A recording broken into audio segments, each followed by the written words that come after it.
Do you have string algae in your backyard pond? Are you tired of spending your weekends and your evenings crawling through picking that stuff out? Stay with me for a minute. I have an Aquascape product that's guaranteed to take that out of your pond. Hey guys, so you're watching this video either because you want to learn to control your string algae that's overtaking your pond, or you just got some time to kill. Either way, I'm glad you're watching. So this is the Aquascape IonGen system. These are the two main components that come with it. You've got your control panel, you've got your IonGen probe. The probe is dropped either into your skimmer or it can be plumbed in line with your plumbing up to your biofalls. The control panel is going to send current to the probe that releases copper ions into your pond, which kills the string algae.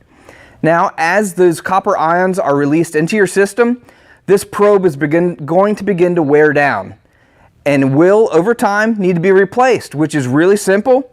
Just disconnect the quick connector here, drop a new one in. So, I hope this has been informative to you. If you have any questions, look us up, and thanks for watching.